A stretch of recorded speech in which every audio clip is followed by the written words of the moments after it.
हर किस्म के रूहानी जिस्मानी मसाइल और वज़ाइफ के लिए पीर इकबाल कुरैशी चैनल को सब्सक्राइब करें। हज़रत के हुक्म की तकमील के लिए कुछ अर्ज़ गुज़ार हूँ। हज़रत ने जो कुछ फरमाया वो सच है।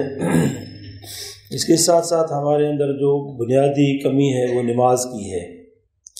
अब नमाज की भी पाबंदी कर लें।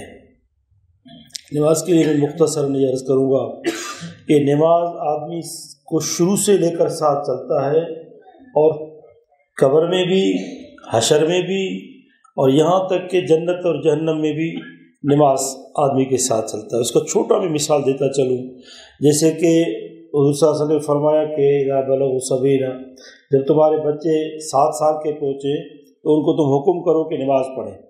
मतलब 7 साल से नमाज हमारे साथ है, और ये नमाज चलता चलता ये नमाज पढ़ना है। आदमी सफ़र में है, रोज़ा नहीं रख सकता, पैसा नहीं, हज नहीं कर सकता, और आमाल है वो नहीं कर सकता है, लेकिन नमाज बिस्तरे पे पड़ा हुआ बिल्कुल, फिर भी उसको नमाज पढ़ना है, इशारों से भी नमाज पढ़ना है, नमाज की माफ़ी नहीं है। और फिर आदमी जब कब्र में चला जाता है तो वहाँ पर भी हदीस में आता है कि जब आदमी को कब्र में दफन करते हैं, किसी वक्त भी दफन कर ले, तो असर का वक़्त उसको नज़र आता है। तो वो जब उठता है तो देखता है कि भाई असर का वक़्त है, नमाज मेरी कज़ा हो रही है। तो वो कहता है कि भाई मुझे छोड़ो, मैं नमाज़ पढ़ूँ। मलाइक पूछते हैं मन रब्बुक कमा दीनुक मन नबियुक, तो वो कहता है दऊनी उसल्ली, मुझे छोड़ो, मैं नमाज़ पढ़ूँ। यानी कब्र में भी नमाज है। और फिर वो जब नमाज के लिए उठता है तो मलाइक जाते हैं, या अल्लाह इसने तो जवाब नहीं दिया, इसने तो कहा मैं नमाज़ पढ़ूँगा। तो अल्लाह कहता है इसने जवाब दे दिए। जब इसने कहा मैं नमाज़ पढ़ूँगा, तो नमाज में इसने कह दिया कि मेरा रब भी है, मेरा नबी भी है, और मैं दीन इस्लाम पे भी हूँ। मैंने तो और फिर उसके लिए अल्लाह ऐलान फरमाता है कि इसको जन्नत का बिस्तरा बिछा के दे दो, और इसको खिड़की खोल के दे दो। मुख्तलिफ अहादीस से मुख्तलिफ इनामात आते हैं, तो वो दे दो। तो हदीस होता है, ऐलान होता है कि नुम का नौमतिल उरूस, ऐसे अभी सो जा जैसे कि शादी की पहली रात तुम सो जाते थे, ऐसे सो जाओ खुशी से तुम नमाजी थे। तो उलमा ने एक अजीब इत्तेफाक इसमें लिखा है, टाइम की कमी है, मैं मुख्तसर अर्ज़ करूँ कि शादी और मौत इसमें बड़ा इत्तेफाक है। वो कैसे कि जब हम शादी करते हैं तो दोस्तों को, अहबाब को बुलाते हैं कि फ़लाँ बच्चे का शादी है, तुम आ जाओ। भाई नहीं, ऐसी जब हमारा कोई मर जाता है तो हम ऐलान करते हैं कि फ़लाँ फौत हो गया जी, आ जाओ, फ़लाँ वक्त उसका जनाजा है। जब लोग जमा हो जाते हैं तो कहते हैं भाई अभी जो है वो गुस्ल दे दो मैयत को और उसको तैयार करो। भाई नहीं, ऐसे जब रिश्तेदार जमा हो जाते हैं तो हम ऐलान जो कहते हैं कि भाई अभी जो दुल्हन है इसको नहलाओ, कपड़े पहनाओ, लोग आ गए हैं। तो उसको भी कपड़े पहना जो है अपने नहलाया जाता है, उसको नहला के शादी के कपड़े पहनाए जाते हैं, और उसको नहला के कफन पहनाया जाता है। और फिर लोग जमा होते हैं और उसके बाद उसको चारपाई पे रखा जाता है, और उसको जो है अपना शादी वाले बिस्तर पे बिठाया जाता है। फिर ऐसे ही जब हम उसको शादी के लिए लेके जाते हैं, निकाह के लिए लेके जाते हैं, तो वो आगे होता है, लोग पीछे होते हैं। जनाजा भी ऐसे होता है, हम कंधे पे उसको उठाते हैं, वो आगे होता है, हम पीछे होते हैं। और उसको भी जब शादी हो जाता है तो हम उसको दुल्हन के साथ जाके बिठाते हैं कि भाई इनको छोड़ दो आपस में। ऐसे आदमी को कब्र में भी हम छोड़ते हैं, भाई उसको भी छोड़ो, अल्लाह जाने अल्लाह का बंदा है। तो इनमें एक अजीब इत्तेफाक है।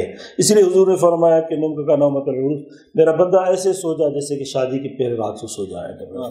तो अब जब अब हम नमाज पे पाबंदी करेंगे तो फिर जैसे शादी की खुशी हमने खुशी से निभा ली, तो अल्लाह की कसम अगर नमाज की हमने पाबंदी की तो नहीं ऐसे कब्र वाली ज़िंदगी खुशी से गुजार देंगे।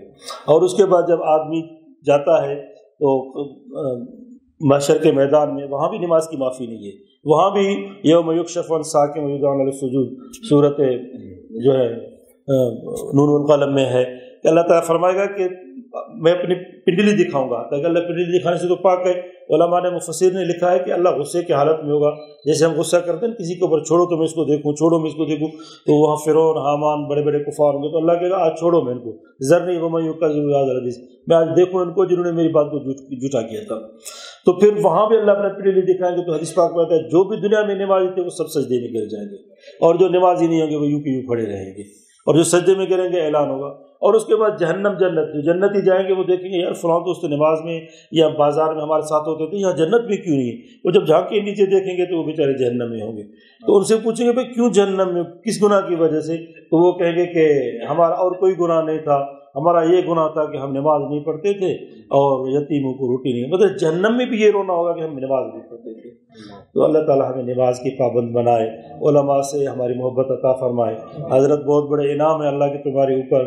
میں نواب شاہ سے آیا ہوں اور سچی بات یہ پہلی ملاقات ہے ہمارے ساتھ، میرے ساتھ قاری صاحب بھی بہت بڑے قاری صاحب ہیں، وہ بھی میرے ساتھ ہیں، اور یوٹیوب پہ حضرت کو دیکھتے رہتے تھے اور وہ اعمال کرتے رہتے تھے۔ بہت مسکین غریب، گھر گر گیا پورا گھر، پورے 2 مہینے تک باہر بیچارہ بیٹھا رہا، لیکن کچھ دنوں کے بعد اس کا گھر بن گیا، بیمار تھا، یہاں پاؤں کا آپریشن ہوا ہے، ابھی تک بھی ہے، وہ بھی ٹھیک ہو گیا۔ تو میں نے کہا قاری صاحب کیا ہوا، آپ نے کیا کیا؟ انہوں نے کہا کہ جی حضرت صاحب ہیں اقبال صاحب، میں ان کے اعمال کرتا ہوں، دیکھا نہیں میں ان کے اعمال دیکھتا ہوں، وہ پڑھتا ہوں، الحمدللہ ان اعمال کی وجہ سے اللہ نے مجھے پتہ نہیں کہاں سے دیا، کیسے دیا، قسم اٹھا کے مسجد میں مجھے کہا کہ میرا اللہ نے سب کام کر دیا۔ تو بھائی یہ ہے کہ ہمیں بھی یہ کرنا چاہیے، صحابہ والا یقین ہونا چاہیے، بس جو ان کا یقین تھا اعمال کے اوپر، ہم بڑوں سے سیکھ کے وہ یقین کر لیں۔